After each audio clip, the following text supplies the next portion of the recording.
As we come to conclude this interesting and indeed challenging conference on the Armenian Genocide, from recognition to reparation, I would like to express my warm thanks and deep appreciation to judges, experts of international law, historians, specialists of genocide, and special guests for responding positively to our invitation and participating actively and responsibly in the discussions and deliberations of this conference. Dear friends, as experts in human rights, international law, and the Armenian Genocide, you have analyzed and affirmed through your presentations and discussions that the demand of the Armenian people for reparation is valid in the context of the provisions of the United Nations conventions, international treaties, and international criminal law.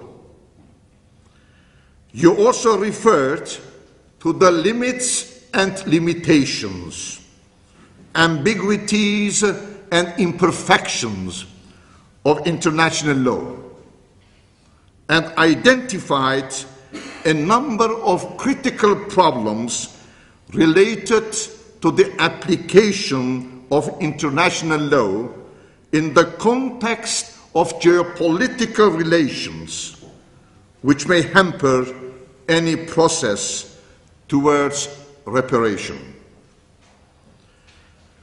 The conference, at the same time, opened new dimensions for further exploration and new avenues to move forward.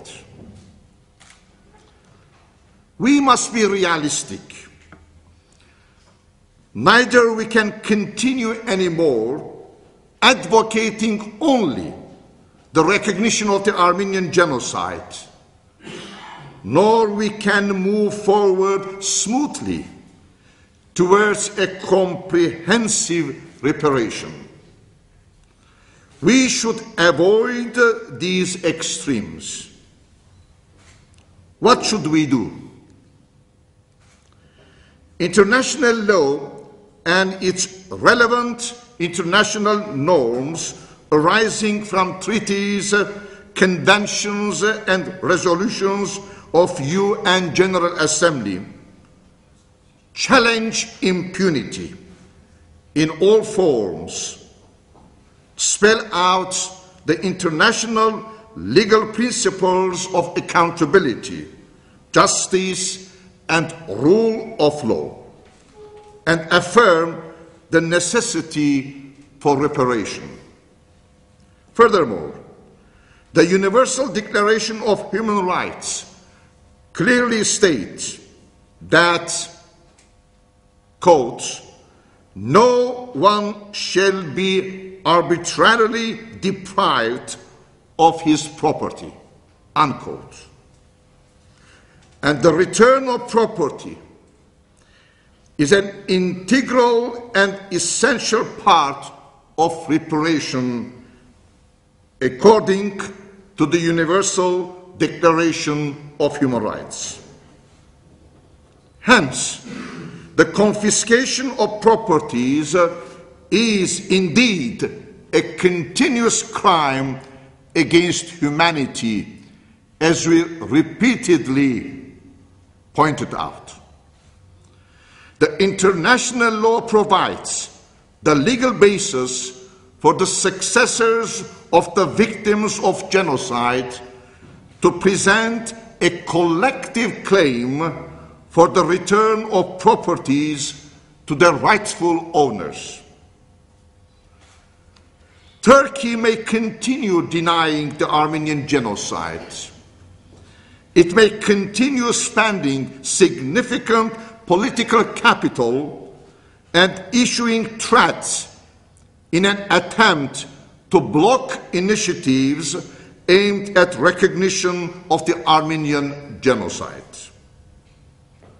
But Turkey cannot deny the very fact that about 1.5 million Armenians, Ottoman citizens, in 1915, with the pretext of relocation to avoid intercommunal clashes and for strategic reasons because of war, reasons given by the Turkish authorities, were forcefully driven out from their homes, leaving behind them thousands of churches, monasteries, schools, community centers, and private properties, and a huge amount of spiritual, cultural, intellectual, and financial wealth. It is important once again to remind ourselves of a few facts about the Armenian properties. A law signed by the Ottoman Turkish government on May 1915 states, I quote, that the land and properties belonging to Armenians who have been sent elsewhere as a result of the state of war and the extraordinary political situation will be immediately sealed by the Special Council and will be registered and taken under protection, unquote. The same law also assures that, I quote, the money received as a result of the sale will be preserved at the financial office in the name of the previous owner, unquote.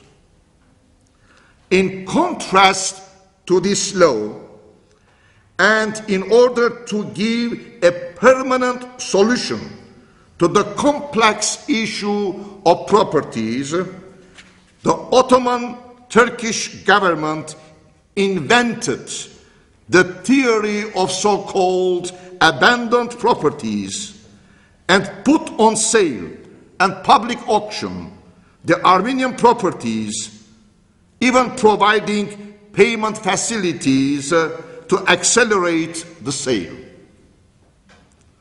This act of the Ottoman Turkish government was indeed the continuation of the Armenian genocide.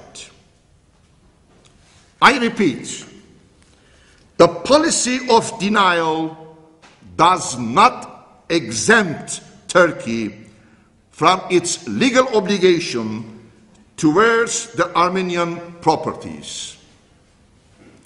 Irrespective of the Turkish law of so-called abandoned properties, the Armenians have never given up their ownership.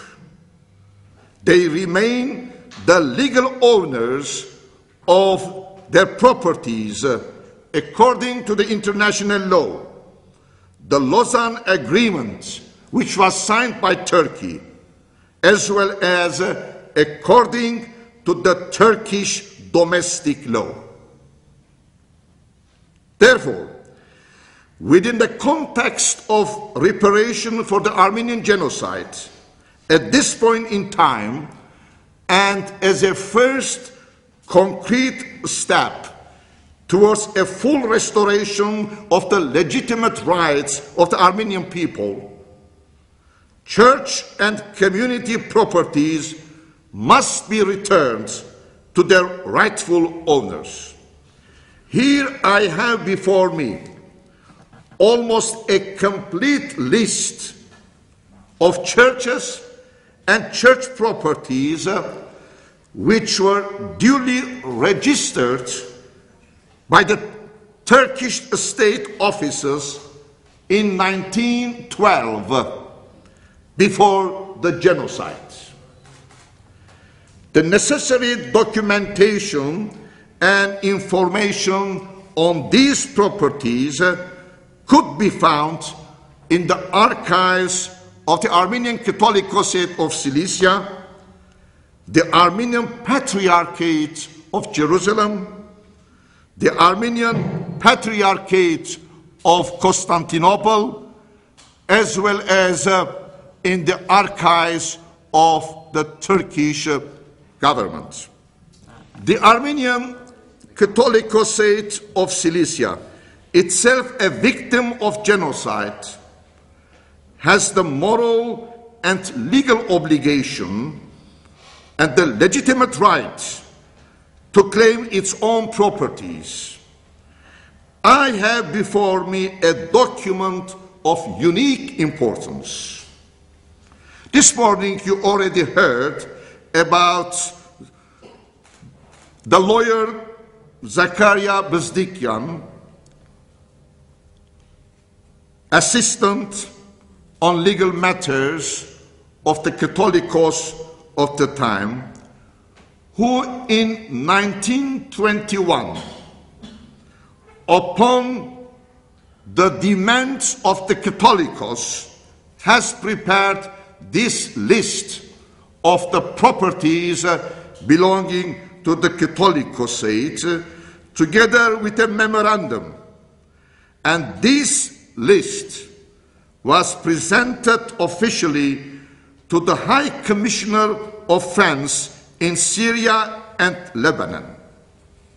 This list contains all the necessary information about the properties of the Catholicosate. In the same memorandum, you can also find a well-documented assessment of the economic losses of Armenians because of the genocide. Therefore,